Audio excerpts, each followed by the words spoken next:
ഷാങ്യു യാൻഷിങ്ങിന് വേണ്ടിയിട്ടുള്ള മരുന്ന് റെഡിയാക്കിക്കൊണ്ടിരിക്കുന്ന സമയത്ത് അവളുടെ തൊട്ടപ്പുറത്ത് ആ ക്യാമ്പിലെ പാചകക്കാർ ചിക്കൻ റെഡിയാക്കി എടുക്കുന്നതൊക്കെ അവൾ ശ്രദ്ധിക്കുന്നുണ്ട്. അവർക്ക് യൂസ്ഫുൾ ആയിട്ടുള്ള കുറച്ച് ടിപ്സൊക്കെ അവൾ അവളുടെ എക്സ്പീരിയൻസിൽ നിന്ന് പറഞ്ഞു കൊടുക്കുന്നു. അത് കേട്ടപ്പോൾ അവൾ കൂടി തങ്ങളുടെ ക്രൂവിൽ കൂടുന്നുണ്ടോ എന്ന് അവർ അന്വേഷിക്കുന്നു. പക്ഷേ ഇപ്പോൾ എൻ്റെ ഹസ്ബൻഡിന് സുഖമില്ലാതിരിക്കുകയാണ്, അതുകൊണ്ട് അവൻ്റെ മരുന്നും കാര്യങ്ങളൊക്കെ റെഡിയാക്കി കൊടുക്കുന്നതിൽ എനിക്ക് ശ്രദ്ധിക്കാനുണ്ട്. അവൻ്റെ അസുഖമൊക്കെ ഭേദപ്പെട്ട് കഴിയുമ്പോൾ ഞാൻ നിങ്ങളെ ഹെൽപ്പ് ചെയ്യാൻ വരാമെന്ന് അവൾ വാക്ക് കൊടുക്കുന്നു. കുറച്ച് കഴിഞ്ഞപ്പോൾ സുൻ അവളെ കാണാനായി വരുന്നുണ്ട്. യാൻഷിങ്ങിന് വേണ്ടിയിട്ട് സോൾജേഴ്സ് പുതിയൊരു ടെൻ്റ് ഉണ്ടാക്കി അവനെ അങ്ങോട്ടേക്ക് മാറ്റിയിട്ടുണ്ട് എന്നറിയിക്കാനായിരുന്നു അവൻ വന്നത്. ഇങ്ങനെ അവന് മാത്രം സ്പെഷ്യൽ പരിഗണന കൊടുക്കാൻ എന്താണ് കാരണം? അപ്പോൾ ബാക്കിയുള്ള മുറിവേറ്റ സോൾജേഴ്സിൻ്റെയൊക്കെ കാര്യം എങ്ങനെയാണ് എന്ന് ഷാങ്യു ചോദിക്കുന്നു. സുൻ അതിനെപ്പറ്റി ചിന്തിച്ചിരുന്നില്ല. പെട്ടെന്ന് അവൻ്റെ കള്ളം ഒപ്പിച്ച് പറയുന്നുണ്ട്.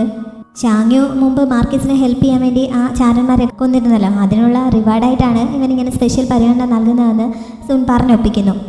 അതിന് ഈ ഒരു റിവാർഡ് മാത്രമേ ഉള്ളൂ, അല്ലാതെ വേറൊന്നും ഇല്ലേ എന്ന് ഷാങ്യു പ്രതീക്ഷയോട് ചോദിക്കുന്നുണ്ട്. അവൾ അങ്ങനെ ചോദിക്കുമെന്നും സുൻ പ്രതീക്ഷിച്ചിരുന്നതല്ല.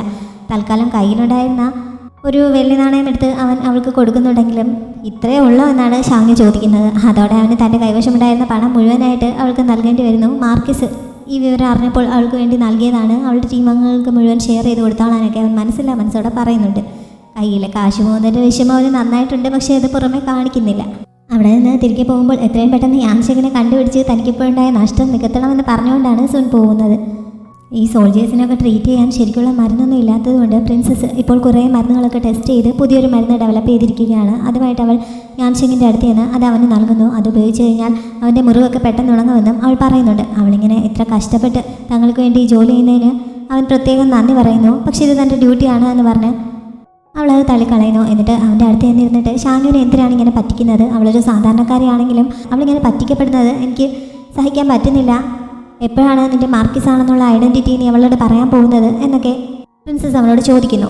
എൻ്റെ ഐഡൻറ്റിറ്റി മറച്ചു വെച്ചു എന്നല്ലാതെ മറ്റൊരു കള്ളവും ഞാൻ അവളോട് പറഞ്ഞിട്ടില്ല. അവളുടെ അടുത്ത് ആത്മാർത്ഥമായിട്ട് തന്നെയാണ് ഞാൻ നിൽക്കുന്നത്. നീ വെറുതെ ഇതിലൊന്നും ഇടപെടണ്ട, നിൻ്റെ കാര്യം നോക്കിയാൽ മതിയെന്ന് യാൻഷിങ് പറയുന്നു. നിൻ്റെ സ്റ്റാറ്റസും അവളുടെ സ്റ്റാറ്റസും തമ്മിൽ ഒരുപാട് ഡിഫറൻസ് ഉണ്ടല്ലോ എന്നൊക്കെ പ്രിൻസസ് പറഞ്ഞു തുടങ്ങിയപ്പോഴേക്കും ഷാങ്യു അവനുള്ള മരുന്നുമായിട്ട് അങ്ങോട്ടേക്ക് വരുന്നുണ്ട്. ഇവർ പറയുന്നത് ചെറുതായിട്ട് അവൾ കേൾക്കുന്നു. അങ്ങനെ മാർക്കിസിനെ കുറിച്ച് എന്താണ് ഇവിടെ സംസാരിക്കുന്നതെന്ന് ചോദിച്ചുകൊണ്ടാണ് അവൾ അങ്ങോട്ടേക്ക് ചെല്ലുന്നത്. രണ്ടുപേരും അവൾക്ക് കാര്യം മനസ്സിലായില്ല എന്ന് അറിഞ്ഞപ്പോൾ പെട്ടെന്ന് വിഷയം മാറ്റുന്നുണ്ട്. മാർക്കിസിൻ്റെ വൈഫുമായിട്ട് മാർക്കിസ് ചെറിയൊരു പിണക്കത്തിലാണ്. ആ പിണക്കം തീർക്കുന്നതിന് യാൻഷിങ് ചില നുറുക്ക് വിദ്യകളൊക്കെ പറഞ്ഞു കൊടുക്കുന്നതിനെ പറ്റി പറയുകയായിരുന്നു എന്നാണ് പ്രിൻസസ് പറഞ്ഞത്. അതിന് ഇവന് മര്യാദയ്ക്ക് കള്ളം പറയാൻ പോലും അറിയത്തില്ല, പിന്നെ എങ്ങനെയാണ് ഇവൻ മാർക്കിസിന് ഐഡിയ പറഞ്ഞു കൊടുക്കുന്നതെന്ന് ഷാങ്യു കളിയാക്കി ചോദിക്കുന്നു. പ്രിൻസസ് അതിന് മറുപടി പറയാതെ ചിരിച്ചുകൊണ്ട് ഞാൻ പോവുകയാണ്, നിങ്ങളെ ശല്യപ്പെടുത്തുന്നില്ല എന്ന് പറഞ്ഞ് തൽക്കാലം അവിടെ നിന്ന് പോകുന്നുണ്ട്. ഷാങ്യു അവനുള്ള മരുന്നായിരുന്നില്ല കൊണ്ടുവന്നത്. ആ കുക്കിംഗ് ടീം കുറച്ച് കാട്ടുകോഴികളെ പിടികൂടി ഉണ്ടാക്കിയിട്ടുണ്ടായിരുന്നു. അതിൽ നിന്ന് കുറച്ചാൾ അവൻ എടുത്തുകൊണ്ട് വന്നതാണ്. പക്ഷേ ഇവരുടെ കയ്യിൽ ഉപ്പൊന്നും ഇല്ലാത്തതുകൊണ്ട് ഇതിന് വലിയ ടേസ്റ്റ് ഒന്നുമില്ല. എന്നാലും കുറച്ച് കഴിക്കാൻ പറഞ്ഞ് അവളത് കുറച്ച് അവന് കോരി കൊടുക്കുന്നു. ഞാൻ തനിയെ കഴിച്ചോളാമെന്ന് പറഞ്ഞ് അവനത് വാങ്ങി കുടിക്കാൻ തുടങ്ങുന്നുണ്ട്. ഈ സമയത്താണ് ഷാങ്യു കയ്യിലുണ്ടായിരുന്ന സൂൺ കൊടുത്ത ആ വലിയ നാണയം എടുത്ത് അവനെ കാണിക്കുന്നത്. മാർക്കിസ് ഞങ്ങൾക്ക് നൽകിയ റിവാർഡാണ് എന്ന് അവൾ പറയുന്നു. സുന്നായിരിക്കും അതിൻ്റെ പിന്നിലെന്ന് യാൻഷിങ് ഊഹിക്കുന്നുണ്ട്. പിന്നെ അവരിങ്ങനെ ഈ മലമുകളിലേക്ക് വന്ന സമയത്ത് തിരികെ പോകാൻ പറ്റിയില്ലായിരുന്നെങ്കിൽ എന്ത് ചെയ്യുമായിരുന്നു, എന്തിനാണ് ഇത്ര റിസ്ക് എടുത്തതെന്നൊക്കെ അവൻ ഈ സമയത്ത് അവളോട് ചോദിക്കുന്നു. മാർക്കിസ് ഞങ്ങളെ മരിക്കാൻ വിടില്ല എന്ന് എനിക്കൊരു വിശ്വാസം ഉണ്ടായിരുന്നു. പിന്നെ ശരിക്കും ഈ ശത്രുക്കൾ ഇവിടേക്ക് ആക്രമണം നടത്തുകയാണെങ്കിലും നിന്നെ ഞാൻ ഇവിടുന്ന് എങ്ങനെയെങ്കിലും രക്ഷപ്പെടുത്തി കൊണ്ടുപോകുമെന്ന് അവൾ പറയുന്നു. അങ്ങനെ ഒരു സിറ്റുവേഷൻ ശരിക്കും ഉണ്ടാവുകയാണെങ്കിൽ എന്നെ രക്ഷപ്പെടുത്താനൊന്നും നിൽക്കരുത്, എങ്ങനെയെങ്കിലും നിൻ്റെ ജീവൻ രക്ഷിക്കാൻ നോക്കണമെന്ന് അവൻ പറയുന്നു. പക്ഷെ ഷാങ്യു അത് സമ്മതിക്കുന്നില്ല. അന്ന് നീ ലിനാനിൽ നിന്ന് പോയ സമയത്ത് ഞാൻ നിന്നോട് കുറേ മോശമായിട്ട് സംസാരിക്കുകയും നിന്നെ അടിക്കുകയും ഒക്കെ ചെയ്തിരുന്നല്ലോ. പിന്നീട് അതിനെക്കുറിച്ച് ആലോചിച്ച് എനിക്ക് ഒത്തിരി വിഷമം തോന്നിയിരുന്നു എന്നവൾ പറയുന്നു. അങ്ങനെ കുറ്റബോധം തോന്നിയതുകൊണ്ടാണോ നീ എന്നെ അന്വേഷിച്ചിറങ്ങിയെന്ന് അവൻ ചോദിച്ചപ്പോൾ അതുകൊണ്ടല്ല. നിനക്കറിയാമോ, ഞാനിങ്ങോട്ട് വരുന്ന സമയത്ത് ഒരു തവണ എനിക്ക് വലിയൊരു അപകടം പറ്റി ഞാൻ മരിക്കേണ്ടതൊക്കെ ആയിരുന്നു. ഒരു മുത്തശ്ശി എന്നെ കണ്ടെടുത്തത് കൊണ്ടാണ് ഞാനിപ്പോൾ ജീവനോടെ ഇരിക്കുന്നത്. അന്ന് അങ്ങനെ മരണത്തെ മുന്നിൽ കണ്ടപ്പോൾ ഞാൻ ചിന്തിച്ചത് എനിക്ക് എന്തെങ്കിലും സംഭവിച്ചാൽ ഷാങ്ങിങ്ങിന് പിന്നെ ആരുണ്ട് എന്നാണ്. അതേപോലെ നിന്നെ ഇനി ഒരിക്കലും കാണാൻ പറ്റില്ലെങ്കിലോ എന്നോർത്ത് ഞാൻ ശരിക്കും പേടിക്കുകയും ചെയ്തു എന്ന് പറഞ്ഞവൾ അവനെ കെട്ടിപ്പിടിക്കുന്നു. നിന്നെ എനിക്ക് ഒരുപാട് മിസ് ചെയ്തു, നീ മരിച്ചു കാണുമോ എന്നൊക്കെ ഞാൻ ഒത്തിരി പേടിച്ചു. നമുക്ക് തിരികെ നമ്മുടെ വീട്ടിലേക്ക് പോവാം എന്നൊക്കെ അവൾ അവനെ കെട്ടിപ്പിടിച്ചുകൊണ്ട് പറയുന്നുണ്ട്. അവൾക്കൊപ്പം തിരികെ ചെല്ലാമെന്ന് പറഞ്ഞ് അവൻ അവളെ ആശ്വസിപ്പിക്കുന്നു. പിന്നെ അവിടെ കിടന്ന് ഷാങ്യു കുറച്ച് ഉറങ്ങിപ്പോകുന്നു. കുറേ രാത്രിയായി കഴിഞ്ഞപ്പോഴാണ് അവൾ പിന്നെ ഉണരുന്നത്. ഇനി ഞാനിങ്ങനെ കിടന്ന് ഉറങ്ങിപ്പോവുകയാണെങ്കിൽ എന്നെ വിളിച്ചുണർത്തണം എന്നൊക്കെ അവൻ്റെ ആ മുറിവ് ഡ്രസ്സ് ചെയ്യുന്ന സമയത്ത് അവൾ പറയുന്നു. നിനക്ക് ഉറങ്ങണമെന്നുണ്ടെങ്കിൽ നീ ഉറങ്ങിക്കോ, അതിന് ആർക്കാണ് ഇവിടെ ബുദ്ധിമുട്ട് എന്ന് യാൻഷിങ് പറയുന്നു. പിന്നെ അവൻ ഈ മുറിവ് ഡ്രസ്സ് ചെയ്ത് കൊടുക്കുന്ന സമയത്തൊക്കെ ഇവളിവൻ്റെ മുഖത്തേക്കൊന്ന് ശ്രദ്ധിച്ചിട്ട് ചിരിച്ചുകൊണ്ട് ഇവനെ ആദ്യം കണ്ടെടുത്തപ്പോൾ അവൻ്റെ മുഖം മുഴുവൻ അഴുക്കായിരുന്നു എന്നുള്ള കാര്യമൊക്കെ ഓർത്തെടുത്ത് പറയുന്നുണ്ട്. ഇവളിങ്ങനെ ഡ്രസ്സ് ചെയ്യുന്ന കൂട്ടത്തിൽ ഇവൻ്റെ അടുത്തേക്ക് വളരെ ക്ലോസ് ആയിട്ടൊക്കെ വരുന്നുണ്ട്. ഈ സമയത്ത് യാൻഷിങ്ങിന് വല്ലാത്തൊരു ടെൻഷൻ ഫീൽ ചെയ്യുന്നു. സ്വയം കൺട്രോൾ ചെയ്യാൻ പറ്റാത്തൊരവസ്ഥയിലേക്ക് അവൻ എത്തുന്നുണ്ട്. ഷാങ്ങു ആണെങ്കിൽ ഇതൊന്നും അറിയുന്നതുമില്ല. അവൾ അവൻ്റെ കയ്യിലെ മുറിവിൽ അവിടെ തിരുന്ന് ഡ്രസ്സ് ചെയ്ത് കൊടുക്കാൻ തുടങ്ങുന്നു. യാൻഷിങ്ങിന് പക്ഷേ അവളെ ഇങ്ങനെ നോക്കിയിരിക്കുന്നതോറും അവളെ കിസ് ചെയ്യാനുള്ള ടെൻഡൻസി കൂടുന്നു. അങ്ങനെ അവൻ അവളെ വിളിക്കുന്നു. അവൾ നോക്കിയ സമയത്ത് പെട്ടെന്ന് അവളെ കിസ് ചെയ്യുകയും ചെയ്യുന്നു. തീരെ പ്രതീക്ഷിക്കാതിരുന്നതുകൊണ്ട് ഷാങ്ങി ആകെ ഷോക്കായിരിക്കുകയാണ്. ഇവൻ മാറിക്കഴിഞ്ഞപ്പോൾ നീ എന്നെ കിസ് ചെയ്തു അല്ലേ എന്ന് അവൾ പറയുന്നുണ്ട്. അവൻ വിചാരിച്ചത് മുമ്പത്തെ പോലെ അവൾ ദേഷ്യപ്പെടാൻ പോവുകയാണ് എന്നാണ്. പക്ഷെ അവനെ ഞെട്ടിച്ചുകൊണ്ട് അവൾ പെട്ടെന്ന് മുന്നോട്ട് ചെന്ന് അവനെ കിസ് ചെയ്യുന്നുണ്ട്. പിന്നെ മാറിക്കഴിഞ്ഞപ്പോൾ ഇപ്പോൾ നമ്മൾ ഈക്വലായി എന്ന് പറഞ്ഞ് അവിടെ നിന്ന് എഴുന്നേറ്റ് പോവുകയും ചെയ്യുന്നു. അവൾക്ക് പെട്ടെന്ന് നാണം വന്നിരുന്നു. ഇനി ഞാൻ നാളെ രാവിലെ വരാമെന്ന് വാതിലിനടുത്തേന്ന് വിളിച്ച് പറഞ്ഞിട്ടാണ് അവൾ പോകുന്നത്. ഷാനു ഇങ്ങനെ യാൻഷിങ്ങിൻ്റെ ടെൻറ്റിൽ നിന്ന് ഓടിപ്പോകുന്നത് കുറച്ച് അപ്പുറത്ത് നിന്ന് ബാവോ ശ്രദ്ധിക്കുന്നുണ്ടായിരുന്നു. അവൾ യാൻഷിങ്ങിനെ കണ്ടെത്തിയെന്നും അവൾ നല്ല ഹാപ്പിയാണ് എന്നും അവനിപ്പോൾ അറിയാം. അവന് അതിൽ കുറച്ച് വിഷമമുണ്ട്. അവന് ഷാനുവിനോട് അല്ലാത്തൊരു ഇഷ്ടമുണ്ട് എന്നാണ് തോന്നുന്നത്. എന്തായാലും അവനത് കാര്യമായിട്ടൊന്നും എക്സ്പ്രസ് ചെയ്യുന്നില്ല. പക്ഷെ അവൻ്റെ ടെൻറ്റിലേക്ക് ചെന്ന് ബാക്കിയുള്ളവരോട് ഷാനു അവളുടെ ഹസ്ബൻഡിനെ കണ്ടെത്തി, അതുകൊണ്ട് അവൾ ഹാപ്പിയാണ്, ഞാനും ഇപ്പോൾ ഹാപ്പിയാണ് എന്നൊക്കെ അവൻ പറയുന്നുണ്ട്. ബാക്കി 3 പേരും നേരത്തെ സൂൺ ഷാനുവിൻ്റെ കയ്യിൽ കൊടുത്ത തങ്ങൾക്കുള്ള ആ പ്രതിഫലം നോക്കി സന്തോഷത്തോടെ ഇരിക്കുകയായിരുന്നു. പാവയും അത് കയ്യിൽ വാങ്ങി നോക്കുന്നൊക്കെ ഉണ്ടെങ്കിലും അവൻ അത്ര സന്തോഷമൊന്നുമില്ല. ഇവരിങ്ങനെ ബഹളം വയ്ക്കുന്നത് കേട്ടുകൊണ്ട് മുമ്പത്തെ പോലെ ഇവരെ തൊട്ടടുത്ത ടെൻറ്റിലുണ്ടായിരുന്ന സോൾജർ പുറത്തേക്ക് ഇറങ്ങി വന്ന് ഇവരെ വഴക്ക് പറയുന്നു. പിന്നെയും ഇവർ തന്നെയാണ് എന്നിട്ടപ്പോൾ അയാൾ പെട്ടെന്ന് അകത്തേക്ക് കയറി പോകുന്നുണ്ട്. മാന്തിയും മാൻവുവും മാൻഹായും കൂടി അയാൾക്ക് പിന്നാലെ പോകാൻ തുടങ്ങുന്നുണ്ടെങ്കിലും ബാബ അവരെ തിരികെ വിളിക്കുന്നു. അവനിങ്ങനെ സീരിയസ് ആയിട്ട് പെരുമാറുന്നത് അവരെ 3 പേരെയും 1 മിനിറ്റത്തേക്കൊന്നൊരു കൺഫ്യൂഷൻ ആക്കുന്നുണ്ട്. എന്തായാലും 3 പേരും തിരികെ അവൻ്റെ അടുത്ത് വന്നിരിക്കുന്നു. ബാവോ കുറച്ച് സമയം മൂഡ് ഓഫ് ആയിരിക്കുന്നുണ്ടെങ്കിൽ പിന്നെ വൈനെടുത്ത് അവരുമായിട്ട് CS പറഞ്ഞ് ആക്റ്റീവ് ആവുന്നുണ്ട്. ഷാങ്ങി വന്ന് ഷാങ്ങിങ്ങിൻ്റെ ഒപ്പമാണ് കിടന്നിട്ട് പക്ഷെ അവൾക്ക് ഉറക്കം വരുന്നുണ്ടായിരുന്നില്ല. മുമ്പത്തെ കിസ്സാണ് അവളുടെ ഓർമ്മയിലേക്ക് വരുന്നത്. ഇങ്ങനെ ചിന്തിച്ച് അവൾ തിരിഞ്ഞു മറിഞ്ഞു കിടക്കുന്ന കൂട്ടത്തിൽ ഷാങ്ങിങ്ങിന് പുതപ്പ് കിട്ടാതെ ആവുന്നുണ്ട്. അങ്ങനെ ഷാങ്ങിങ് എഴുന്നേറ്റിരുന്ന് എനിക്ക് തണുക്കുന്നു എന്ന് പറഞ്ഞ് പരാതി പറയുന്നു. ഷാങ്ങി പെട്ടെന്ന് പുതപ്പൊക്കെ അവൾക്ക് നേരെ ഇട്ട് കൊടുക്കുന്നുണ്ട്. പക്ഷേ പിന്നെയും കുറച്ച് കഴിഞ്ഞപ്പോൾ അവൾ വീണ്ടും യാൻഷിങ്ങിനെ കുറിച്ച് ചിന്തിച്ച് അങ്ങോട്ടും ഇങ്ങോട്ടും ഒക്കെ ആവുന്നു. മെയിനായിട്ടും അവൾ ചിന്തിച്ചത് അവൻ്റെ ഈ ഒരു അവസ്ഥയിൽ അവൻ യുദ്ധത്തിനായി പോയി കഴിഞ്ഞാൽ എന്താവും എന്നുള്ളതായിരുന്നു. എന്തായാലും അങ്ങനെ ചിന്തിച്ചു വന്ന് അവൾ ഉറങ്ങുന്നു. ഷാങ്ങിങ്ങിനാണെങ്കിൽ പുതപ്പ് അന്ന് കിട്ടുന്നതേ ഇല്ല. ചേട്ടൻ്റെ അടുത്ത് പോയി കിടക്കുന്നതാണ് നല്ലതെന്ന് ഷാങ്ങിങ് പറഞ്ഞു പോകുന്നുണ്ട്. ഈ ക്യാമ്പിൽ പല മരുന്നുകളും അവൈലബിൾ അല്ലാത്തതുകൊണ്ട് പ്രിൻസസ് പുതിയതായിട്ട് കാട്ടിൽ നിന്നൊക്കെ കുറേ പച്ചിലകളൊക്കെ പറിച്ചുകൊണ്ട് വന്ന് പുതിയ മരുന്നുകൾ ഉണ്ടാക്കിയെടുക്കാനുള്ള ശ്രമത്തിലാണ്. എല്ലാ മരുന്നും അവൾ സ്വന്തമായിട്ട് തന്നെയാണ് ടേസ്റ്റ് ചെയ്ത് നോക്കുന്നതും. ഇങ്ങനെ അന്ന് രാത്രി മരുന്ന് ടേസ്റ്റ് ചെയ്ത കൂട്ടത്തിൽ അവൾ ബോധം കെട്ട് വീഴുന്നു. അവളുടെ ജോലിക്കാരെ ഓടിച്ചെന്ന് സുന്നിനെയാണ് വിവരം പറഞ്ഞ് വിളിച്ചോട്ട് ചെല്ലുന്നത്. കുറച്ച് കഴിഞ്ഞ് പ്രിൻസസിന് ബോധം വീണപ്പോൾ പ്രിൻസസ് ആദ്യം പറയുന്നത് പുതിയതായി കണ്ടുപിടിച്ച മരുന്നിൻ്റെ എഫക്റ്റിനെ പറ്റിയാണ്. അത് സോൾജേഴ്സിൻ്റെ മുറിവ് പെട്ടെന്ന് ഉണക്കാൻ ഹെൽപ്പ് ചെയ്യും. അതുകൊണ്ട് അവിടെയുള്ള ബാക്കി ഡോക്ടേഴ്സിൻ്റെ ഒക്കെ കയ്യിലേക്ക് അത് എത്തിക്കാനായിട്ട് അവൾ സെർവൻറ്റിനോട് പറയുന്നുണ്ട്. അത് കഴിഞ്ഞാണ് ചാരിയിരിക്കുന്നത് സുനിൻ്റെ ശരീരത്തിലാണ് എന്ന് അവൾ അറിയുന്നത്. അവനെ കണ്ടപ്പോൾ അവൾ പെട്ടെന്ന് നേരെ ഇരിക്കുന്നു. അവളിങ്ങനെ നേരിട്ട് മരുന്നൊക്കെ ടെസ്റ്റ് ചെയ്ത് നോക്കുന്നതിനെ പറ്റി സെർവൻറ്റ് പറഞ്ഞ് സുനി അറിഞ്ഞു കഴിഞ്ഞിട്ടുണ്ടായിരുന്നു. അതിന് അവൻ അവളെ വഴക്ക് പറയുന്നു. പക്ഷേ ഇപ്പോൾ കൊട്ടാരം വൈദ്യനായ തൻ്റെ ഡ്യൂട്ടിയാണിത്. ഇവിടെയുള്ളവർക്ക് വേണ്ടി തന്നെ കൊണ്ട് പറ്റാവുന്നതുപോലെ എന്തെങ്കിലുമൊക്കെ ചെയ്യാനാണ് താൻ ആഗ്രഹിക്കുന്നതെന്നൊക്കെ പ്രിൻസസ് പറയുന്നുണ്ട്. എന്നാലും ബാക്കിയുള്ളവരെ പോലെ അല്ലല്ലോ അവളുടെ ജീവന് കുറേ കൂടി വിലയുള്ളതല്ലേ. അതുകൊണ്ട് അവളിങ്ങനെ നേരിട്ട് ചെയ്യുന്നത് ശരിയല്ല, വേറെ ആരെങ്കിലും അതിന് ഏർപ്പാടാക്കിയാൽ പോരെ എന്നൊക്കെ സുൻ വീണ്ടും ചോദിക്കുന്നുണ്ട്. ഒരു നല്ല ഭരണാധികാരി ജനങ്ങളെ സംരക്ഷിക്കുന്നതിന് വേണ്ടി കുറേ ബുദ്ധിമുട്ടുകളൊക്കെ അനുഭവിക്കാൻ തയ്യാറാവണമെന്ന് മുമ്പ് അക്കാഡമിയിൽ വെച്ച് അവൻ തന്നെ പഠിപ്പിച്ചു തന്നിട്ടുള്ളതല്ലേ എന്നും അവൾ ചോദിക്കുന്നു. അതൊക്കെ രാജാവും മന്ത്രിമാരും ഒക്കെ ചെയ്യാനുള്ളതല്ലേ. ഒരു സാധാരണ പെണ്ണായ അവൾ എന്തിനാണ് അതിനൊക്കെ ഇറങ്ങി പുറപ്പെടുന്നതെന്ന് ചോദിച്ച് സുൻ വീണ്ടും അവളെ കുറ്റപ്പെടുത്തുന്നുണ്ട്. ഈ രാജ്യത്തെ പ്രിൻസസ് ആയതുകൊണ്ടാണ് ഞാനിത് ചെയ്യണമെന്ന് ഞാൻ വിചാരിക്കുന്നത്. ഇവിടുത്തെ ജനങ്ങൾ കാരണമാണ് എനിക്ക് ഇത്ര നല്ലൊരു ജീവിതം ജീവിക്കാൻ പറ്റുന്നത്. അതിന് തിരിച്ച് അവർക്ക് വേണ്ടി ഞാൻ എന്തെങ്കിലുമൊക്കെ ചെയ്യണ്ടേ എന്നൊക്കെ അവൾ ചോദിക്കുന്നുണ്ട്. എന്തായാലും മുമ്പ് തന്നെ സുന്നിന് അവളോട് ഒരു ഇൻട്രസ്റ്റ് ഉണ്ടായിരുന്നു. ഇപ്പോൾ അവളുടെ ചിന്താഗതിയും രീതിയുമൊക്കെ അറിഞ്ഞപ്പോൾ അവൻ ആ ഇഷ്ടം ഒന്നുകൂടി കൂടുന്നുണ്ട്. മരുന്ന് ടെസ്റ്റ് ചെയ്യുന്നതിനിടയിൽ ഇങ്ങനെ എന്തെങ്കിലുമൊക്കെ സംഭവിക്കുമെന്ന് അവൾക്ക് നേരത്തെ തന്നെ അറിയാവുന്നതുകൊണ്ട് ആൻറ്റിഡോട്ടും അവൾ നേരത്തെ തന്നെ റെഡിയാക്കി വെച്ചിട്ടുണ്ടായിരുന്നു. അപ്പോഴേക്കും അവളുടെ സെർവൻറ്റ് അത് റെഡിയാക്കി അവൾക്ക് കുടിക്കാനായി കൊണ്ടുവരുന്നു. സുന്നാണ് അത് വാങ്ങി അവൾക്ക് കൊടുക്കുന്നത്. കുറച്ചു മുമ്പ് അവൻ അവളെ മണ്ടിയാണെന്നൊക്കെ പറഞ്ഞ് കുറ്റപ്പെടുത്തിയിരുന്നു. അതുകൊണ്ട് പ്രിൻസസ് ആദ്യം മരുന്ന് കുടിക്കാതെ പിണക്കം നടിച്ചിരിക്കുന്നു. പിന്നെ ഞാനാണ് മണ്ടനെന്ന് സുൻ സ്വയം സമ്മതിച്ചപ്പോഴാണ് അവൾ കുടിക്കാൻ തയ്യാറാവുന്നത്. ഇടയ്ക്ക് ഫുഡ് സപ്ലൈസുമായിട്ട് യാൻഷിങ്ങിൻ്റെ ക്യാമ്പിലേക്ക് പോയ പെണ്ണാണ് തങ്ങളുടെ 3 ചാരന്മാരെ കൊന്നത് എന്നുള്ള വിവരം ഈ സമയം ഷിയയ്ക്കൊക്കെ കിട്ടുന്നു. ഇതറിഞ്ഞപ്പോൾ ഷിഹു വല്ലാതെ ദേഷ്യപ്പെടുന്നുണ്ട്. ആ ഫുഡുമായിട്ട് പോയ സമയത്ത് ഷാങ്കുവിനെ അങ്ങ് കൊന്നാൽ മതിയായിരുന്നു എന്നൊക്കെ അയാൾ പറയുന്നുണ്ട്. പക്ഷേ ഇപ്പോൾ അത്ര പ്രകോപനം കാണിക്കുന്നത് ശരിയല്ല. സുയാൻ സിംഗ് അവരുടെ കയ്യിലായതുകൊണ്ട് അവനെ തിരികെ കിട്ടുന്നത് വരെ തങ്ങൾ വളരെ ബുദ്ധിയോടെ വേണം കാര്യങ്ങൾ നീക്കാനെന്ന് ഷിയെ ഉപദേശിക്കുന്നുണ്ട്. പിന്നെ അയാൾ തന്നെ മറ്റൊരു പ്ലാൻ പറയുന്നു. ഈ യാൻഷിങ്ങിൻ്റെ ക്യാമ്പിലുള്ള സോൾജേഴ്സൊക്കെ കുറേ കാലമായിട്ട് ആവശ്യത്തിന് ഫുഡൊന്നും കിട്ടാതെ ഏകദേശം പട്ടിണിയുള്ള അവസ്ഥയിലാണല്ലോ പോകുന്നത്. അപ്പോൾ ഇവരുടെ ക്യാമ്പിനെ കുറിച്ച് അടുത്തായിട്ട് മീറ്റൊക്കെ വേവിക്കുന്നതിൻ്റെ മണം സ്പ്രെഡ് ചെയ്യിക്കാൻ അയാൾ ഓർഡർ നൽകുന്നുണ്ട്. അങ്ങനെ ചെയ്തു കഴിയുമ്പോൾ ഈ പട്ടാളക്കാർ വിശപ്പ് കാരണം തങ്ങളുടെ റൂൾസൊക്കെ മറന്നിട്ട് ഇത് കഴിക്കാനായി താഴേക്ക് ഇറങ്ങി ചെല്ലും എന്നാണ് അയാളുടെ പ്രതീക്ഷ. അങ്ങനെ അവർ അങ്ങോട്ടും ഇങ്ങോട്ടുമൊക്കെ ആവുന്ന സമയത്ത് ഒരാക്രമണം നടത്തിയാൽ സുയാൻ സിംഗിനെ ജീവനോടെ തന്നെ അവിടെ നിന്ന് രക്ഷപ്പെടുത്താൻ കഴിയുമെന്ന് അയാൾ കണക്ക് കൂട്ടുന്നു. അടുത്ത ദിവസം രാവിലെ തന്നെ അയാളുടെ സോൾജേഴ്സ് അയാൾ പറഞ്ഞതുപോലെ മീറ്റൊക്കെ ഇവർ യാൻ സിംഗിൻ്റെ ക്യാമ്പിലേക്ക് സ്മെല്ല് കിട്ടുന്ന രീതിയിൽ വേവിക്കാൻ തുടങ്ങുന്നു. രാവിലെ തന്നെ ഇത്ര നല്ല മണം വരുന്നത് എവിടെ നിന്നാണ് ചോദിച്ചുകൊണ്ടാണ് ബാവോയും സംഘവും പുറത്തേക്ക് ഇറങ്ങി വരുന്നത്. പിന്നെ കുറേ സോൾജേഴ്സൊക്കെ ധൃതി പിടിച്ച് എവിടെയൊക്കെ ഓടിപ്പോകുന്നതും ഇവർ കാണുന്നുണ്ട്. എന്തായാലും മണം വരുന്നത് എവിടെ നിന്നാണെന്ന് അറിയാൻ അവരും കൂടി പോകുന്നു. ഷിയെ ഇങ്ങനെ കാണിക്കുന്നതിന് വേണ്ടി യാൻഷങ് മുമ്പ് തന്നെ വേറൊരു കെണി ഒരുക്കിയിട്ടുണ്ടായിരുന്നു. അതായത് അവൻ്റെ സോൾജേഴ്സിനെ കൊണ്ട് ഷിയയുടെ സൈനികർക്ക് കാണത്തക്ക രീതിയിൽ താഴ്വാരത്തിൽ നിന്ന് മരത്തിൻ്റെ വേരും അങ്ങനെയുള്ള കുറച്ച് സാധനങ്ങളൊക്കെ ഇവൻ കളക്ട് ചെയ്യിച്ചിട്ടുണ്ടായിരുന്നു. അത് കാണുമ്പോൾ തങ്ങളുടെ കയ്യിൽ ഫുഡില്ല എന്ന് അവർ തെറ്റിദ്ധരിച്ച് ഇങ്ങനെ എന്തെങ്കിലും കാണിക്കുമെന്ന് യാൻഷങ്ങിന് ഉറപ്പായിരുന്നു. ഇപ്പോൾ അവൻ പ്രതീക്ഷിച്ചതുപോലെ തന്നെ അയാളുടെ ആൾക്കാർ ഇവിടെ ഇറച്ചി പൊരിച്ച് അതിൻ്റെ മണം ഇങ്ങോട്ടേക്ക് വരുത്തിക്കൊണ്ടിരിക്കുകയാണ് എന്ന് സുൻ രാവിലെ തന്നെ യാൻഷങ്ങിൻ്റെ അടുത്ത് നിന്ന് റിപ്പോർട്ട് ചെയ്യുന്നു. അവൻ്റെ ഒപ്പം ഷിയവും ഉണ്ട്. ഇനി ഇവിടെ പട്ടിണി കിടക്കേണ്ടി വന്നാലും ഞങ്ങളാരും ഈ മണം കേട്ട് അങ്ങോട്ടേക്ക് പോവില്ല എന്ന് അവർ പറയുന്നു. എന്തായാലും നേരത്തെ പ്ലാൻ ചെയ്തിരുന്നത് പോലെ തന്നെ കാര്യങ്ങൾ മുന്നോട്ട് നീക്കാൻ യാൻഷങ് അവർക്ക് ഓർഡർ നൽകുന്നുണ്ട്. അവൻ പോകാനായി തയ്യാറെടുത്തുകൊണ്ടിരിക്കുകയാണ് ഈ സമയം. ഷാങ്ങു ഇതൊന്നും അറിയാതെ മരുന്ന് റെഡിയാക്കിക്കൊണ്ട് മുറിവേറ്റ സോൾജേഴ്സൊക്കെ കിടക്കുന്ന ആ ടെൻറ്റിലേക്ക് പോവുകയായിരുന്നു. ഈ സ്മെല്ല് അവൾക്കും കിട്ടുന്നുണ്ട്. എവിടെ നിന്നാണ് ഇത് വരുന്നതെന്ന് ചിന്തിച്ചുകൊണ്ടാണ് അവളും പോകുന്നത്.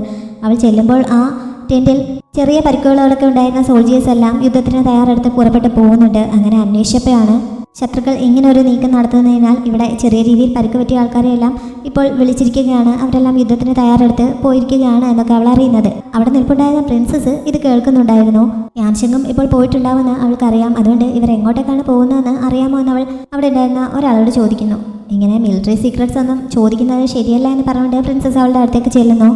യാൻഷിങ്ങിൻ്റെ മുറിവൊന്നും ഇതുവരെ ഭേദമായിട്ടില്ല, അതുകൊണ്ടാണ് എനിക്കിത്ര ടെൻഷൻ എന്ന് ഷാങ്ങി പറഞ്ഞപ്പോൾ നിൻ്റെ ഹസ്ബൻഡ് നല്ല കഴിവുള്ള കൂട്ടത്തിലാണ്, അതുകൊണ്ട് അവനൊരു കുഴപ്പവും സംഭവിക്കില്ല, അക്കാര്യം ഓർത്ത് ടെൻഷൻ അടിക്കേണ്ട എന്ന് പറഞ്ഞ് പ്രിൻസസ് സമാധാനിപ്പിക്കുന്നു. എത്ര കഴിവുള്ളവനാണെങ്കിലും അവനൊരു സാധാരണ സോൾജിയർ അല്ലേ, എപ്പോഴും ഫ്രണ്ടിൽ തന്നെ ആയിരിക്കും നിൽക്കുന്നത്, അതവന് അപകടം ഉണ്ടാക്കാൻ സാധ്യത കൂടുതലല്ലേ എന്നൊക്കെ ഷാങ്ങു ആശങ്കയോടെ പറയുന്നുണ്ട്. മാർക്കിസും ഏറ്റവും ഫ്രണ്ടിൽ തന്നെയാണുള്ളത്, അതുകൊണ്ട് മാർക്കിസ് അവനെ പ്രൊട്ടക്ട് ചെയ്തോളൂ എന്ന് പറഞ്ഞ് പ്രിൻസസ് അവളെ സമാധാനിപ്പിക്കുന്നുണ്ട്. ഷാങ്ങിയും അങ്ങനെ തന്നെ ആശ്വസിക്കുന്നു. അപ്പോഴാണ് ഷാങ്ങു അങ്ങോട്ടേക്ക് ഓടി വന്നിട്ട് സുയാൻ സിംഗിനെ അവിടെയുള്ള ഒരു ഗുഹയിൽ തടവിലാക്കിയിരിക്കുന്നത് കണ്ടുവെന്ന് പറയുന്നത്. സുയാൻ സിംഗിൻ്റെ കാര്യം കേട്ടപ്പോൾ തന്നെ ഷാങ്ങുവിൻ്റെ രക്തം തിളയ്ക്കുന്നു. അപ്പോൾ തന്നെ അവൾ അങ്ങോട്ടേക്ക് പുറപ്പെടുന്നുണ്ട്. ഈ സുയാൻ സിംഗ് ആരാണോ എന്നൊന്നും പ്രിൻസസിന് അറിയില്ലല്ലോ, അതുകൊണ്ട് ഷാങ്ങിങ്ങിനോട് ചോദിച്ച് പ്രിൻസസ് എന്താണ് കാര്യമെന്നൊക്കെ മനസ്സിലാക്കുന്നുണ്ട്. ഷാങ്ങിങ് ബാബോയും സംഘത്തെയും കൂട്ടിക്കൊണ്ടാണ് ആ ഗുഹയിലേക്ക് ചെല്ലുന്നത്. പക്ഷെ അവിടെ ഉണ്ടായിരുന്ന കാവൽക്കാർ ഇവരെ അകത്തേക്ക് കയറ്റിവിടാതെ തടയുന്നു. എനിക്ക് അവനോടൊന്ന് സംസാരിച്ചാൽ മതി, ഞാൻ അവനെ ഉപദ്രവിക്കില്ല എന്നൊക്കെ ഷാങ്ങി പറയുന്നുണ്ടെങ്കിലും ഇവർ അവളെ അകത്തേക്ക് കയറ്റിവിടാൻ തയ്യാറാവുന്നില്ല. സുയാൻ സിംഗ് ആണെങ്കിൽ അകത്ത് കിടന്നുകൊണ്ട് ഇവളുടെ ശബ്ദം കേൾക്കുന്നു. ശബ്ദം കേട്ടപ്പോൾ തന്നെ അവന് അവളെ മനസ്സിലാവുന്നുണ്ട്. അതോടെ അവളെ പ്രകോപിപ്പിക്കുന്ന രീതിയിൽ അവനകത്തിരുന്ന് ഓരോന്ന് വിളിച്ച് പറയാൻ കൂടി തുടങ്ങുന്നു. അപ്പോഴേക്കും ഷിയേഷി അങ്ങോട്ടേക്ക് എത്തി ഷാങ്ങുവിനോട് സംസാരിക്കുന്നുണ്ട്. ഇവൻ ഈ യുദ്ധത്തിൽ വളരെ പ്രധാനപ്പെട്ട ഒരാളാണ്, അതുകൊണ്ട് ഇപ്പോൾ അവനെ കൊല്ലാൻ പറ്റില്ല, അവനെ ജീവനോടെ സൂക്ഷിക്കേണ്ടത് ഈ യുദ്ധത്തിൽ നമുക്ക് പിടിച്ചു നിൽക്കുന്നതിന് ആവശ്യമാണ് എന്നൊക്കെ ഷിയേഷി അവളെ പറഞ്ഞ് മനസ്സിലാക്കാൻ ശ്രമിക്കുന്നു. ഞാൻ അവനെ കൊല്ലില്ല, എനിക്ക് അവനോട് ചില കാര്യങ്ങൾ ചോദിച്ച് മനസ്സിലാക്കിയാൽ മാത്രം മതി, എന്തിനാണ് ആ ഗ്രാമത്തിലുള്ള ജനങ്ങളെ മുഴുവൻ ഇങ്ങനെ കൊന്നതെന്ന് അവനോട് ചോദിച്ചറിഞ്ഞാൽ മതി, ഞാൻ അവനോടൊന്ന് സംസാരിച്ചോട്ടെ എന്ന് ഷാങ്ങി പിന്നെയും ചോദിക്കുന്നുണ്ട്. അങ്ങനെയാണെങ്കിൽ അവളെ മാത്രം അകത്തേക്ക് കൊണ്ടുപോകാം, അതും ആയുധം കൊണ്ടുപോകാൻ സമ്മതിക്കില്ല, ആയുധം തൻ്റെ കയ്യിൽ തരണമെന്ന് ഷിയേഷി ആവശ്യപ്പെടുന്നു. ഷാങ്ങി മനസ്സിലാ ആണെങ്കിലും അത് സമ്മതിച്ച് തൻ്റെ കയ്യിലുണ്ടായിരുന്ന ആയുധം അവൻ്റെ കയ്യിൽ കൊടുത്തിട്ട് അവൻ്റെ ഒപ്പം അകത്തേക്ക് ചെല്ലുന്നു. അവളെ കണ്ടപ്പോൾ നമ്മൾ ഇത്ര പെട്ടെന്ന് വീണ്ടും കാണുമെന്ന് ഞാൻ തീരെ പ്രതീക്ഷിച്ചില്ല, എനിക്ക് നിന്നെ വല്ലാതെ മിസ് ചെയ്തു, നിനക്കെന്നെ മിസ് ചെയ്തോ എന്നൊക്കെ ആ സൈക്കോ അവളോട് ചോദിക്കുന്നു. എനിക്ക് നിന്നെ ശരിക്കും മിസ് ചെയ്തു, നിന്നെ കൊല്ലാനൊരു അവസരത്തിനായിട്ട് ഞാൻ നോക്കിയിരിക്കുകയായിരുന്നു, നീ എന്തിനാണ് ആ ഗ്രാമത്തിലുള്ളവരെ അങ്ങനെ കൊന്നു കളഞ്ഞത്, അവരെന്ത് തെറ്റാണ് നിന്നോട് ചെയ്തത് എന്നൊക്കെ ഷാങ്ങു തിരിച്ച് അവനോടും ചോദിക്കുന്നു. പ്രത്യേകിച്ച് കാരണമൊന്നുമില്ല, മാർക്കിസ് ആ ഗ്രാമത്തെ പ്രൊട്ടക്റ്റ് ചെയ്യാനല്ലേ ആഗ്രഹിച്ചത്, അതെനിക്ക് ഇഷ്ടപ്പെട്ടില്ല, അതുകൊണ്ടാണ് ഞാനിങ്ങനെ ചെയ്തതെന്ന് അവൻ പറയുന്നു. ഷാങ്ങു ദേഷ്യം സഹിക്കാതെ അവൻ്റെ അടുത്തേക്ക് എന്ന് അവനിട്ടൊരെണ്ണം പൊട്ടിച്ചിട്ട്, നിനക്ക് വെറുതെ തോന്നിയൊരു ദേഷ്യത്തിൻ്റെ പുറത്താണ് ഒരു ഗ്രാമത്തെ മുഴുവൻ കൊന്നൊടുക്കിയത്, അവിടെ ഉണ്ടായിരുന്ന ആ സ്ത്രീകളും കുട്ടികളും വയസ്സായവരുമൊക്കെ നിന്നോട് എന്ത് തെറ്റാണ് ചെയ്തത്, ഒരാളെപ്പോലും വെറുതെ വിടാൻ നിനക്ക് തോന്നിയില്ലല്ലോ എന്നൊക്കെ അവൾ ചോദിക്കുന്നു. അവരൊക്കെ വെറും ഉറുമ്പുകൾ മാത്രമല്ലേ, അവരൊക്കെ മരിച്ചതിൽ നിനക്ക് ഇത്ര വിഷമമുണ്ടോ, എങ്കിൽ നിന്നോട് ഞാൻ ഡീറ്റെയിൽ ആയിട്ട് പറയാമെന്ന് പറഞ്ഞ് അവൻ്റെ മുന്നിൽ ഓരോരുത്തരും വന്ന് പെട്ടപ്പോഴുണ്ടായ അവസ്ഥ അവൻ ഷാങ്ങുവിനോട് പറയാൻ തുടങ്ങുന്നു. ഓഫീസർ വാങ്ങിൻ്റെ കാര്യവും മജിസ്ട്രേറ്റിൻ്റെ മകളുടെ കാര്യവും ഒക്കെ അവൻ പറയുന്നുണ്ട്. ഓരോരുത്തരെയും എങ്ങനെയാണ് കൊന്നതെന്ന് വരെ ഈ സൈക്കോ ഡീറ്റെയിൽ ആയിട്ട് അവളോട് പറയുന്നു. എന്നിട്ട് അവിടെ നിന്ന് പൊട്ടിച്ചിരിക്കുന്നുണ്ട്. ഷാങ്ങു ദേഷ്യം സഹിക്കവയ്യാതെ അവളുടെ കയ്യിൽ ഒളിപ്പിച്ചിട്ടുണ്ടായിരുന്ന മറ്റേ കത്തിയെടുത്ത് അവൻ്റെ കഴുത്തിന് നേരെ നീട്ടുന്നു. അവനെ കൊല്ലല്ലേ എന്ന് ഷിയേഷി പുറത്തു നിന്ന് വിളിച്ച് പറയുന്നുണ്ട്. പക്ഷേ സൈക്കോ പിന്നെയും അവളെ പ്രകോപിപ്പിക്കാൻ നോക്കുകയാണ്. നീ എന്നെ കൊല്ലും, ഇപ്പോൾ തന്നെ കൊല്ലാന്നൊക്കെ അവൻ പറഞ്ഞപ്പോൾ ഷാങ്യോ കത്തി മുകളിലേക്ക് ഉയർത്തുന്നു. അവനെ കൊല്ലരുതെന്ന് ശിയേഷി പിന്നെയും വിളിച്ച് പറയുന്നുണ്ട്. ഷാങ്യോ അവനെ കൊല്ലുന്നില്ല, പക്ഷെ അവൻ്റെ ചങ്ങല പൊട്ടിച്ചിട്ട് അവനെ പിടിച്ചുകൊണ്ട് അവളൊന്ന് അങ്ങോട്ട് പോകുന്നുണ്ട്. യാൻഷങ്ങും സൂന്യം കുറച്ച് സൈനികരുമായിട്ട് ഈ സമയം മലയുടെ മുകളിൽ വന്നിരുന്ന് താഴത്തെ കാര്യങ്ങളൊക്കെ വാച്ച് ചെയ്യുകയായിരുന്നു. എവിടെയാണ് ഇവർ ഈ മാംസം ചുട്ട് തങ്ങളെ അട്രാക്ട് ചെയ്യാൻ ശ്രമിക്കുന്നതെന്നൊക്കെ ഇവർ നോക്കി കാണുന്നു. അപ്പോഴാണ് ഷാങ്യോ സുയാൻ സിംഗിനെയും പിടിച്ചുകൊണ്ട് പോയി എന്ന് ശിയേഷി അവളെ വന്ന് റിപ്പോർട്ട് ചെയ്യുന്നത്. ഷാങ്യോ അവനെയും കൊണ്ട് ആ മലയുടെ മറ്റൊരു ഭാഗത്തേക്കാണ് പോയത്. ആ വഴിയാണ് ഫുഡ് സപ്ലൈസ് ഒക്കെ മുകളിലേക്ക് എത്തിക്കുന്നത്. അവളും അതുവഴിയായിരുന്നു വന്ന് കയറിയത്. അവിടെ കൊണ്ടുവന്ന് അവിടെ ഉണ്ടായിരുന്ന ഒരു സ്റ്റാൻഡിൽ ഇവൻ അവർക്ക് എത്തിയിരുന്നു. എന്നിട്ട് ഷാങ്യോ അവിടെ നിന്നുകൊണ്ട് സുയാൻ സിംഗിൻ്റെ താഴെയുള്ള സൈനികരെ വെല്ലുവിളിക്കാൻ തുടങ്ങുന്നു.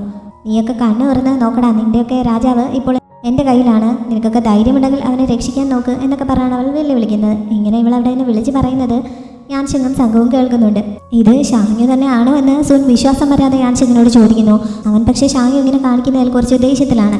താഴെ നിൽപ്പുണ്ടായിരുന്ന ഷിയയും ഷീഹുവും ഷാങ്യോ ഇങ്ങനെ ചെയ്യുന്നത് കാണുന്നുണ്ടായിരുന്നു. ഇനി മാർക്കിസിന് തൻ്റെ പ്ലാൻ മനസ്സിലായിട്ട് ഇവനെ കൊണ്ടുവന്നായിരിക്കുമോ എന്ന് ഷിയയെ സംശയിക്കുന്നു.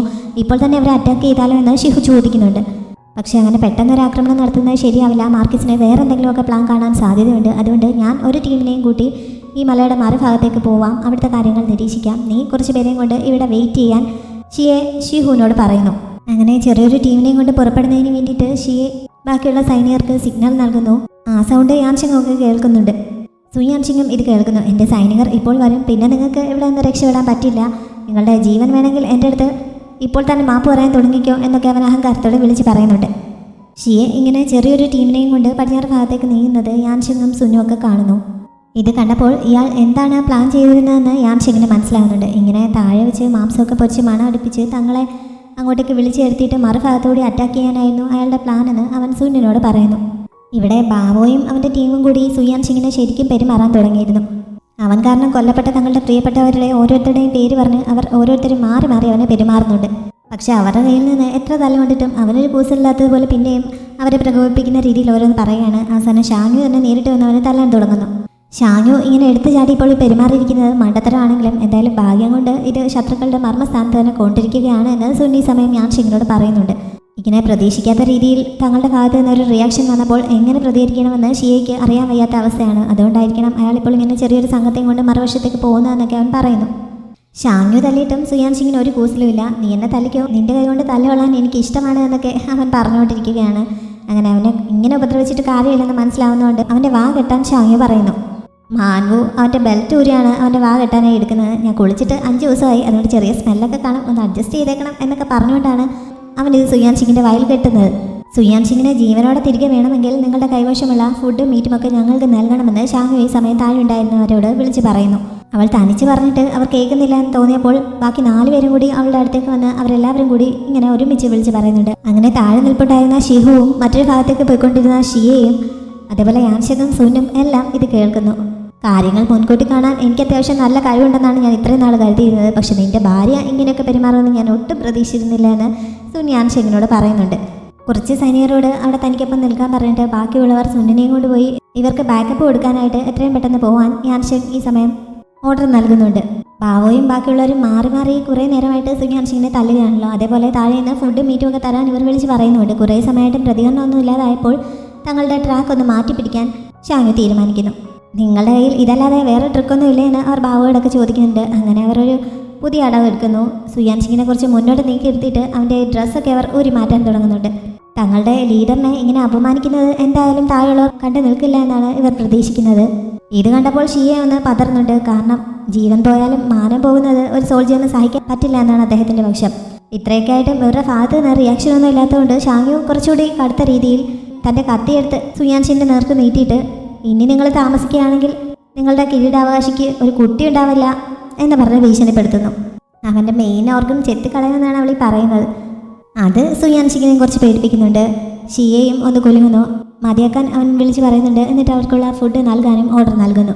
അയാൾ പറഞ്ഞിട്ട് ഒരു സൈനികൻ ഷിഹുവിൻ്റെ അടുത്തെത്തി വിവരം പറയുന്നുണ്ട്. ഇങ്ങനെ ഫുഡും മീറ്റും ഒക്കെ നൽകാൻ പറഞ്ഞത് ഷിഹുവിന് ഇഷ്ടപ്പെടുന്നില്ല. പക്ഷേ ചേട്ടൻ പറയുന്നത് അനുസരിക്കാതിരിക്കാൻ പറ്റില്ലല്ലോ. അങ്ങനെ അവിടെ താഴെ ഉണ്ടായിരുന്ന കുട്ടികൾ ഇതൊക്കെ വെച്ച് അവർ മുകളിലേക്ക് കയറ്റി വിടാൻ തുടങ്ങുന്നു.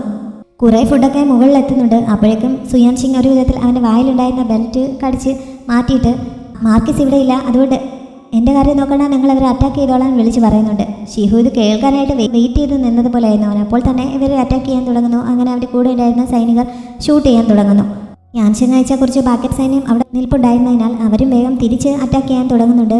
യാൻഷങ്ങും ഇവിടെ എന്താണ് നടക്കുന്നതെന്ന് വാച്ച് ചെയ്തുകൊണ്ട് നിൽക്കുകയായിരുന്നല്ലോ. ഇത്രയും ആയപ്പോഴേക്കും അവനും സൈനികരെയും കൊണ്ട് അങ്ങോട്ടേക്ക് എത്തുന്നു. എന്തായാലും ഷാങ്ങും ഒക്കെ അവരുടെ മിഷൻ വിജയിച്ച് കുറേ ഫുഡും മീറ്റുമൊക്കെ ആയിട്ടാണ് ക്യാമ്പിലേക്ക് തിരികെ എത്തുന്നത്. അവിടെ ഉണ്ടായിരുന്ന സൈനികരൊക്കെ അവളെ ജൈവിളികളോടെയാണ് വരവേൽക്കുന്നത്.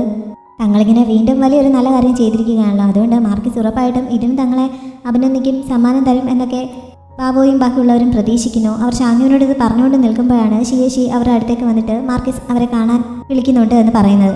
ഗിഫ്റ്റ് തരാനായിരിക്കും വിളിക്കുന്നതെന്നാണ് ഇവരെല്ലാവരും കരുതുന്നത്. വരുന്നതിന് മുമ്പ് ആയുധങ്ങളെല്ലാം തങ്ങളെ ഏൽപ്പിക്കണം, ആ ടെൻറ്റിനുള്ളിലേക്ക് ആയുധങ്ങളൊന്നും കൊണ്ടുപോകാൻ പറ്റില്ല എന്ന് ഷിയേഷി അവരോട് പറയുന്നു. അങ്ങനെ അവർ കയ്യിലുണ്ടായിരുന്ന ആയുധങ്ങളെല്ലാം ഇവർ വാങ്ങി വയ്ക്കുന്നുണ്ട്. എന്നിട്ട് അവരെ മാർക്കിസിൻ്റെ ടെൻറ്റിലേക്ക് കൂട്ടിക്കൊണ്ടു പോകുന്നു. മാർക്കിസ് ഇരിക്കുന്നത് ഒരു കട്ടന് പുറകിലായിട്ടാണ്. ശരിക്കും അവിടെ ഉണ്ടായിരുന്നത് യാൻഷങ് ആയിരുന്നില്ല. ഇവരുടെ കൂട്ടത്തിൽ തന്നെ ഒരു സൈനികനാണ് മാർക്കിസ് ആണെന്ന രീതിയിൽ അവിടെ ഇരിക്കുന്നത്. ഇവരോട് എന്താണ് പറയേണ്ടതെന്നൊക്കെ യാൻഷങ് നേരത്തെ തന്നെ ഒരു പേപ്പറിൽ എഴുതി കൊടുത്തിട്ടുണ്ടായിരുന്നു.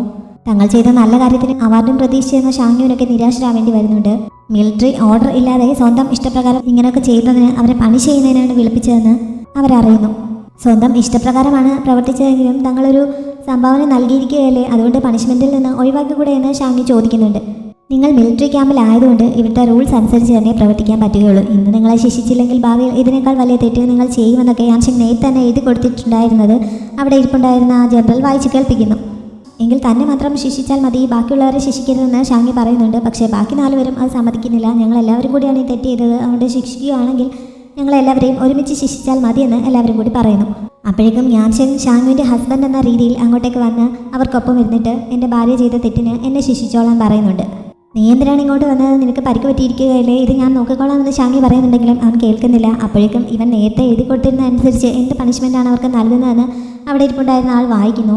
30 അടിയാണ് ഇവർ ചെയ്ത തെറ്റിന് നൽകേണ്ടത്. പിന്നെ ഷാങ്യു നൽകിയ സംഭാവനയൊക്കെ കണക്കിലെടുത്തിട്ട് 10 അടി കുറയ്ക്കാം, എന്നാലും 20 അടി കൊള്ളേണ്ടി വരുമെന്ന് അയാൾ പറയുന്നു. എൻ്റെ ഭാര്യയ്ക്ക് പകരം ആ ശിക്ഷ ഏറ്റെടുക്കാൻ എന്നെ അനുവദിക്കണമെന്ന് യാൻഷങ് അവരോട് റിക്വസ്റ്റ് ചെയ്യുന്നുണ്ട്. ഇത് കേട്ട് എല്ലാവരും ശരിക്കും ഞെട്ടിപ്പോകുന്നു. കാരണം ഇങ്ങനെ ഒരു നീക്കം അവരാരും മുൻകൂട്ടി അറിഞ്ഞിരുന്നതല്ല. യാൻഷങ് അവരോട് അതിനെക്കുറിച്ച് പറഞ്ഞിരുന്നില്ല. എന്ത് വിധി തീരുമാനിക്കണമെന്നറിയാതെ അവരാകെ കുഴങ്ങുന്നു. അവിടെ ഇരിപ്പുണ്ടായിരുന്ന ജനറൽ ആണെങ്കിൽ ഇനി പേപ്പറിൽ എന്തെങ്കിലും എഴുതിയിട്ടുണ്ടോ എന്ന് നോക്കുന്നുണ്ടെങ്കിലും ഒന്നും ഉണ്ടായിരുന്നില്ല. ഇക്കാര്യം നേരത്തെ പറഞ്ഞതുമില്ല. എന്ത് വേണമെന്നറിയാതെ അയാൾ ആകെ പരുങ്ങുന്നു. അയാൾക്ക് ക്ലൂ നൽകുന്നതിന് വേണ്ടി ഞാൻ പറയുന്നത് ഇവിടുത്തെ റൂളാണ്, റൂൾ തെറ്റിക്കാൻ പാടില്ല എന്നൊക്കെ യാൻഷങ് അവിടെ ഇരുന്ന് പറയുന്നുണ്ട്. പക്ഷേ അവനെ ശിക്ഷിക്കരുത്, തെറ്റ് ചെയ്തത് ഞാനാണ്, എന്നെ ശിക്ഷിക്കണമെന്ന് ഷാങ്യു പറയുന്നു. അതേപോലെ ബാക്കി 4 പേരും ഇത് ഏറ്റു പറയുന്നുണ്ട്. യാൻഷങ് ഇത് കേട്ട് അവരോട് ദേഷ്യപ്പെടുന്നുണ്ട്. മിലിറ്ററി റൂൾസ് ഒരു ഗെയിം അല്ല, ആർമി ക്യാമ്പിലായിരിക്കുമ്പോൾ എല്ലാവരും അത് അനുസരിച്ചേ പറ്റുകയുള്ളൂ എന്ന് അവൻ ഉച്ചത്തിൽ തന്നെ പറയുന്നു. ഇത് കേട്ട് ബാക്കി 4 പേരും സൈലൻ്റ് ആവുന്നുണ്ട്. അത് തന്നെയാണ് അവൻ്റെ തീരുമാനമെന്ന് മനസ്സിലായതോടെ മാർക്കിസായിട്ട് അവിടെ ഇരിപ്പുണ്ടായിരുന്ന ആൾ ആ ശിക്ഷ വിധിക്കുന്നു. യാൻഷങ്ങിനെ തല്ലാനായി സൈനികർ വന്ന് പിടിക്കുന്നുണ്ട്. പക്ഷെ അടി അവൻ്റെ പുറത്ത് വീഴുന്നതിന് മുമ്പ് ഷാങ്യു അവനെ പ്രൊട്ടക്റ്റ് ചെയ്തുകൊണ്ട് അവൻ്റെ പുറത്തേക്ക് കയറി കിടക്കുന്നിടത്ത് ഈ എപ്പിസോഡ് അവസാനിക്കുന്നു.